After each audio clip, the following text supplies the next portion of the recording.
Girl, stop playing. Welcome back to episode 7 of the Girl Stop Playing podcast, where we encourage you to stop playing with your potential and start working for what you want in life and in love.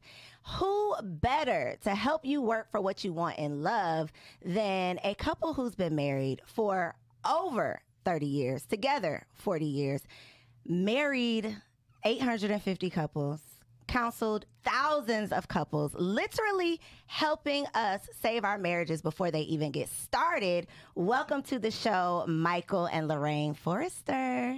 Thank you. Hello. Thank you for having us. Yes, so this is going to be a good conversation. Let me just tell y'all know y'all get all up in my business here on the show. I'm okay with that. But I could not let Kendrick be a part of this episode because these happen to be our pre and post marital counselors, as well as the officiants for our wedding. And he might have tried to tell y'all a little bit too much of my business because I be acting up and getting in trouble. So I'm going to do this show solo. I'm excited to talk to y'all, though. Okay, we're excited too. So being in your space where you are all up in everybody's business so much, what do you feel like is, I guess, the number one need or the number one reason why people find you? Like, because I know, when I found you, it was like middle of the night, like, let me find a resource. What about you? How do most people find you? And oftentimes it is the middle of the night when we see the messages come in. Most of the time it's because of communication, which is that thread that goes through everything that we do in relationship. So we have to break down some old forms of communication and share some new things. And I was just going to say, oftentimes when people are at their wits' end, they don't know what else to do in terms of the marital portion of it.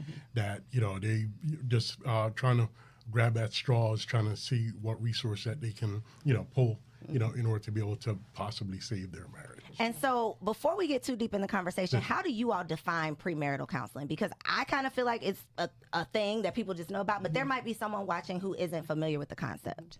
So we know that marriage is supposed to last for a lifetime, but divorce often happens. So we decided to take that D from divorce and use it in what we do. So we discover, we discuss, and we determine in premarital counseling. So you want to talk a little bit about the discovery? Right. Yeah, in the discovery portion of it, in the relationship. In the courtship portion of it, we oftentimes do not look at those areas that maybe even, cause us a little bit of concern, right? So the conversations aren't happening. With the premarital counseling, hopefully we're reaching to discover some of those areas where couples may not have, thought about particular things that need to be addressed. So that's, the discovery portion of it. Then we chat about it and we discuss, we look at the different filters that each person has come through. We look at some of the things that they've seen in marriages and so forth, and we have those discussions, and then we determine what's the best action going forward. So it's not a cookie cutter, one size fits all. Everybody who comes through the door is getting this one thing. No, it's not that at all. Do you find that typically both parties in the couple are like willing and they're here, they're showing up because this is something that we've come to the conclusion that we want to do together? Or is there usually one that's like kicking and screaming through the door? There is a mixture. Okay. There are times where, you have guys who, definitely are seeking success in their relationship and they have a willingness to do it. Then there are the others. Small number of guys. That's a small number. But then the others that, because it's something that's important to their mate, they make the decision to, go along. And then, they actually feel that they derive some benefit from it, from conversations that we have, because we like to be objective in our discussions. Yeah. And that's something that comes up often because women always have these conversations. We're always going to the things, having the retreats, going to the church groups. Like, we're always having these conversations, whereas men are like at the barbershop, at the gym, like y'all are talking, but y'all aren't necessarily talking about how you can improve your marriage or how you can improve the women that you're attracting. What is the resource out there for men who need a resource, but, is there a resource, or do they just, He's the resource. Plug.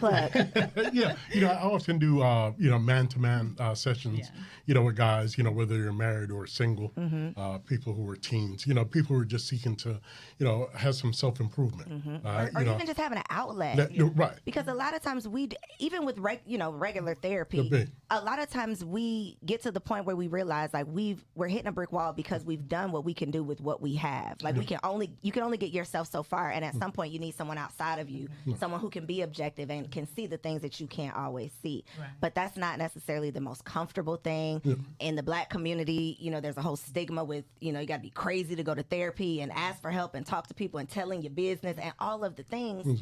So how do we get over that hump? Because if you can't even put your pride aside to put yourself into therapy, a lot of times it's going to be a struggle to say, I need help and you need help. Let's go do this together. Right. And a lot of times when people come to us, it's the woman that comes, and then we will share with her, and she's like, well, I don't know if my husband is going to come. I don't know if my fiance is going to come. And usually when I share with them the fact that my husband is there, and you have the male and the female perspective, then they are more interested. And then a lot of times we'll say, just ask them to come one time. If they come one time, we can encourage them to come. And most of the time when guys come and they're there, they start talking, and when they get ready to go, they're like, I didn't realize it was going to be this way, and I'm glad I came. And and I'll just have to say, there's a presupposition, I guess I could say that, for regarding counseling, the stigma attached to it. Because I know when we were going through hell in our relationship and we sought counseling, that, that was my feeling. I'm not going to share my business with these folks. Right. They don't know me, so on and so forth. But, I believe that, once we start learning to do better, we start actually sharing, with others that there is something better. Situations with guys that, if they derive some benefit from counseling, it's imperative that they should share that with a buddy, who might not want to, share with their family or stuff like that, their deep, dark stuff that, they need a form of, to be able to release that. Got to get out of our own way, though, because if we are going to get to that next level, especially if we're going to do it in a healthy way, because people are still getting married, we're still having kids, we're still doing the things, but if we want to do it in the best way, if we want to position ourselves to be prepared to do it, then I definitely think, it can never hurt to prepare yourself. But I will say, there's definitely a stigma around therapy. Going to the wrong therapist, though, can be worse than not going to therapy at all, because you can get in front of someone that can frustrate you to the point where it's like, I'm more stressed out when I leave than I was when I came. So I think for us, too, that is an idea of, what is it going to be like? Are they going to judge me? What are they going to ask me? That type of thing. So I do think that you all disarm people very, very well, because you are so transparent and honest. And just as you mentioned, you share your own ish, you share what you've been through in a way that makes people feel like, well, it made me feel like, well, damn, if they'd have been through that.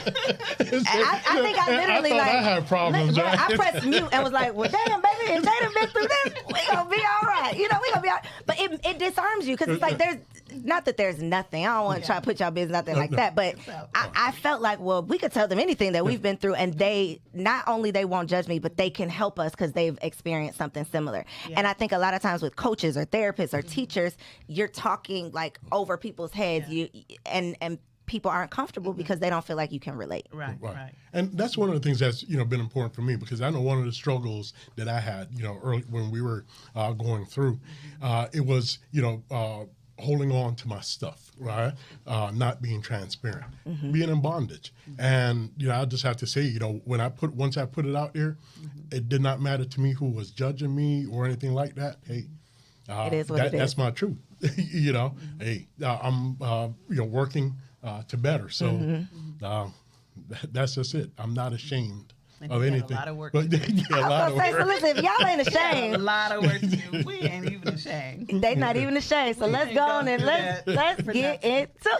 Okay, so now I'm not gonna have y'all tell all of your business, but because I have a question here around like deal breakers. Yeah. I know some of the things that you've been through that would definitely be on someone else's list as deal breakers. So the first part of the question is, do you believe there are deal breakers in marriage? And then the second part, do you mind sharing just a little piece of something that I'm going to say survived, something that you all have survived together because to still be here, not just healthy and happy together, but to be investing in other couples' health and happiness is just a testament to, you know, what God can do when you keep God first in your relationship. I think deal breakers are definitely important because, first of all, you have to determine who you are and what your standards are before you give somebody else your deal breakers. So I gave this cutie pie over here my deal breakers, and they were, 1, if you ever do heavy drugs, we're done. If you ever cheat on me, we're done. Period. Maybe the weed smoker was okay with. Yeah, he smoked weed then. That's a light drug. Because, heavy. Heavy drugs, right? So my mother was a strong Black woman. She raised 4 kids after my father passed away. Before he passed away, he taught me that the world belonged to me and I was his little girl. So I had, my head was out here. Whatever I wanted, I could have it. So I was serious when I told him that. But at some point, he decided that he wanted to be a thot. He also decided that he wanted to do cocaine. This was in year 9. You said that a nicer way than you told me the story. Okay. He was a crackhead for 3 years. That was nice. And it really shook me because that's not what he came from. His mother, his father had been together. They were very, had high standards and all that. I checked off every block when I said yes to him. So year 9, after everybody had filled our head with, you guys are the perfect couple. You get along so well. And I wake up one morning and find out he's not all that. That pedestal I put him on, he didn't belong there. So I feel like the fact that I had the deal breakers, though, I still maintained that I was not going to tolerate it. There were several things that happened that kept me there, and I saw the progress that he worked on not being a thot. He stopped doing the crack, and I looked at the progress, and that's how I stayed. So when people come into relationships, we often tell them, if you don't see any progress, then you need to walk away. If you see progress and change, then you can stay a little bit longer.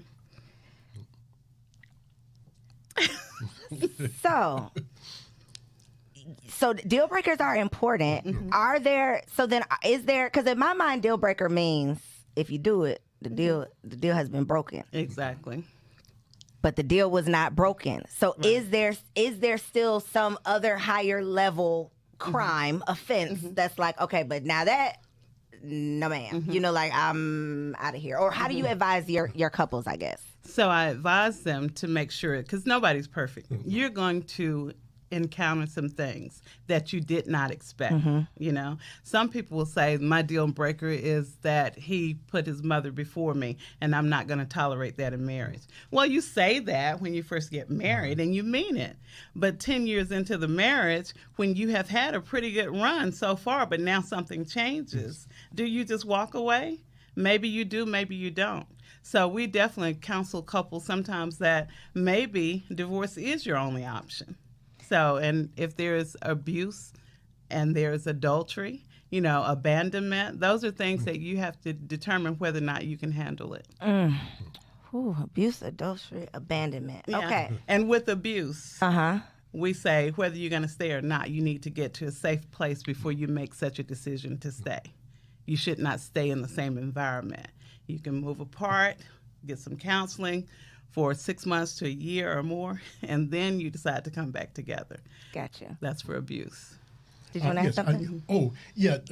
But I think too, especially with the deal breakers, we cannot forget the spiritual component to this.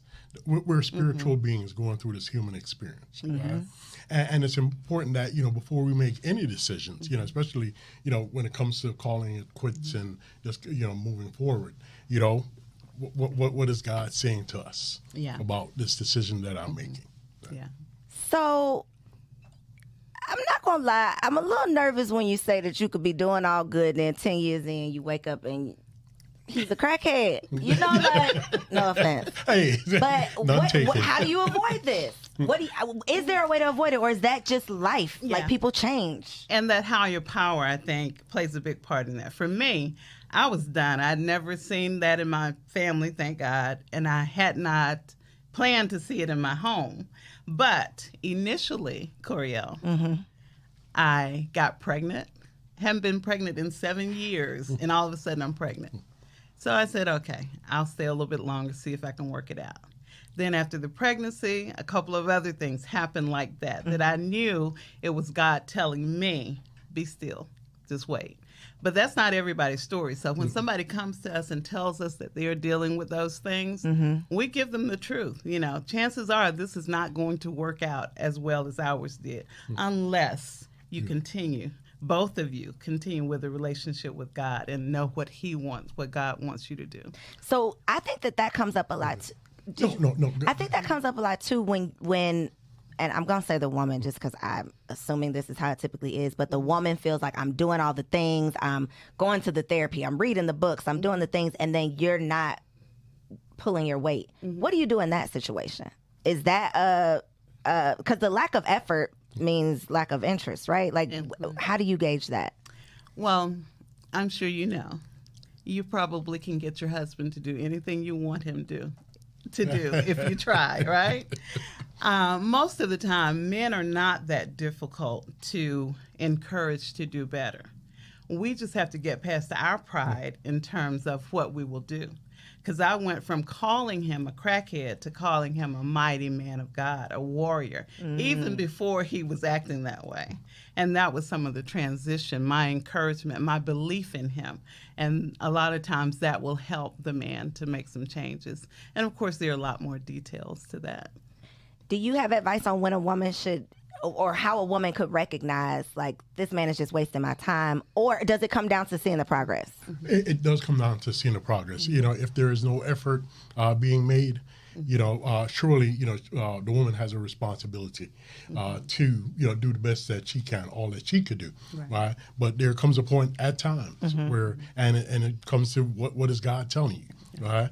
Sometimes it is that, you've made your an extended effort doing the best that you can, but there is no response, no efforts being made.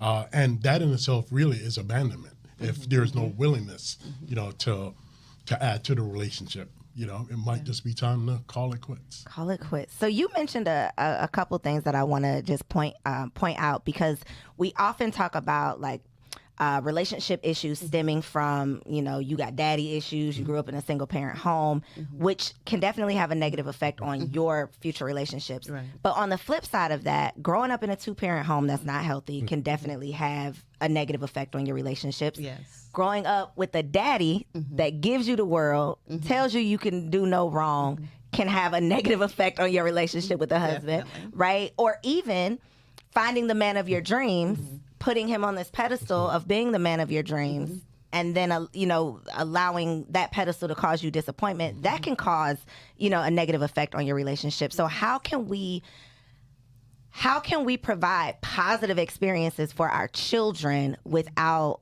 those positive experiences turning negative later? Does that make sense? Yeah. And definitely a lot of communication, and we always go back to, if you fail to plan, then you plan to fail.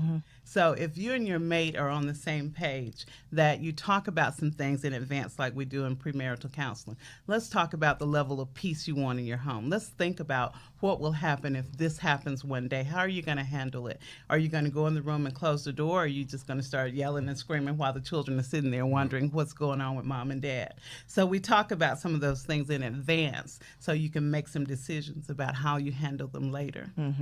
And it's definitely imperative for the couple to make sure that what they're demonstrating in the home, will not have some type of ill effect later on in the child's life. We know that there are going to be times where they'll experience or they'll witness some negative behavior, right? But that should not be the norm. Right? The consistent thing should be, a demonstration of love and respect in the home, in front of the children. And for it to be real, that it's not just something that's, we show one thing out in the street and then at home, it's just something totally different story. It's just a consistent, love, thread of love that goes through. So since we are trying to save marriages before they start, you mentioned spirituality.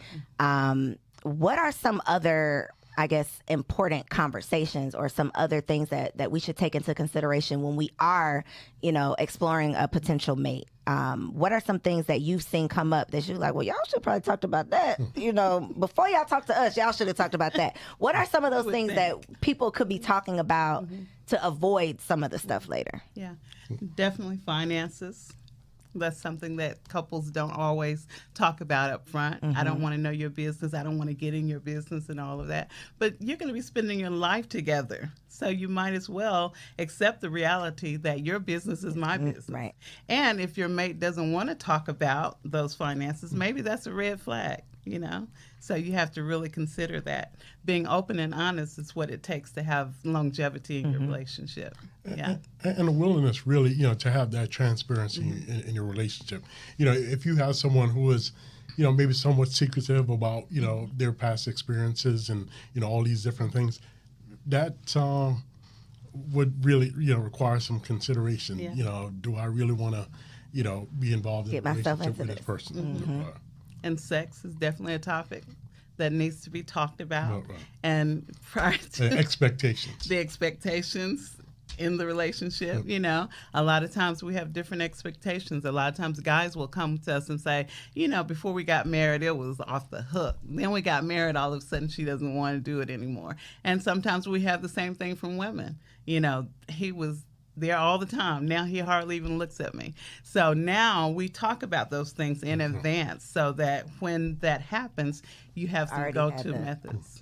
So you mentioned, after however many years, somebody suddenly changing. Also the expectations, changing. And I think that happens oftentimes too when you've dated someone for so long and then you get married and you have all of these expectations and then it ends abruptly, as soon as you sign the papers, because now you expected, magic to happen. How do we, because I think it's just women who do this, how do we let go of unrealistic expectations so that we can grow, through our relationships? And one thing that we advise couples to do is to have some conversations. Set aside specific time to talk about things where on a day-to-day basis, you're getting to know this person. Each day you're growing, you're changing. So if I'm talking to my husband every day or every 2 or 3 days, and I realize that a few days ago he learned to play chess, then I know something different about him, and I can allow him to grow. So when he tells me that over a period of time, something has been happening with him, then when something big happens, I pretty much knew or expected that. So we do change our expectations as we grow together. So we have to be in the process, or we have to consistently have those conversations and not necessarily sitting down telling the man, we need to talk. Guys always talk about they don't want to hear that. Just sit down and talk. You don't have to say that. Do the warning. Exactly. So when it comes to roles and responsibilities, is that a common challenge where, the woman has an expectation of what a man does in a relationship and the man has an expectation of what a woman should be doing and they're not doing those things? What are some of the unrealistic expectations that, or the unspoken rules that you're seeing that we can avoid? Yeah. Well, in terms of the roles, we do know the things that have been the customary norms, where traditionally the wife takes care of the household needs, the husband takes care of the things that's, extended, material needs, the yard and all those different type of things. But, but the way society is nowadays, given careers being the way that they are, work schedules, a lot of stuff does not fit what it did 20, 30 years ago. It is not the same thing. So there's a need to have an adjustment there, right? And for the couple to have the conversations, what is realistic for us, right? Does there need to be a shift? Does the husband need to do more cooking? Does the wife need to do, whatever, right? Child care. She never needs to empty the trash. She never needs to. Thank you for clarifying that. Child care, things like that, does there need to be a dual responsibility regarding that? How do you navigate through those different things? And we do believe that there is no cookie cutter, method, to do that. It's up to the couple to create their own template, for what their reality is, and try to do the best to navigate through that. And we do encourage cross training. Yeah. So when you come into the relationship and you say you have certain strengths, my strength was managing the finances. His strength was just handing me the check. After a while, I was like, wait a minute, this is too much. I don't want to have to be responsible for all of this. And he kicked back like crazy. He was like, I do not want to do it. I'm giving you my check. Isn't that enough? I worked hard. I don't want to be on a computer when I get home. But I was very persistent and let him know I'm not doing it. And if Georgia Power doesn't get their money, it's going to be your fault. So he had to sit down with me and go through, learn how to use the computer and everything, and learn how to do it. And it's so freeing because I don't have to worry about it, As a new mom, I'm just realizing that the things that women do on a daily basis, I will have the baby be lifting something with a toe, have something on top of my head, and get some groceries out the trunk at the same time. I will figure it out, and then on the phone, and on the phone. And the daddy would just shout out to, hey, daddy. It's just different. It's just different. Yeah. Women are superheroes. Divorce in the Black community. Why is it like so prevalent? And what can we do about it? Yeah, I think a lot of times we go into it thinking, well, if it doesn't work, we can leave. So a lot of people go into it with the idea of, I don't have to work at this. If it doesn't make me happy, I can walk away. And then a lot of times we haven't seen that in our future, in our homes.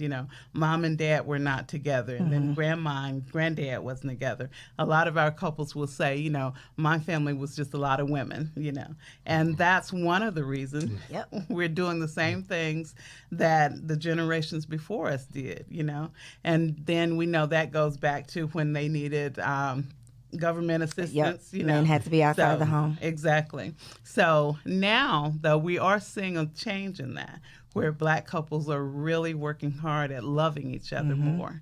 And it's a great season for that. It definitely is. And I think your resources, the resources that you provide, are definitely, a step in the right direction. When I started the Single Wives Club way back in 2011, just as a resource for strictly single women, not engaged, not even in a relationship most of the time, but just women who were just women who wanted to be wives, but did not have any resource to prepare. When I was looking for resources, there were zero out there.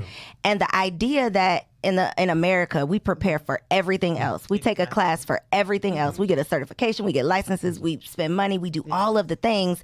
But when it comes to like the biggest decision you are going to make, who you marry and the children, being a mother and being a wife, we are just like, okay, I'm gonna do what feels good. I'm gonna figure it out. And then this is the results that we get.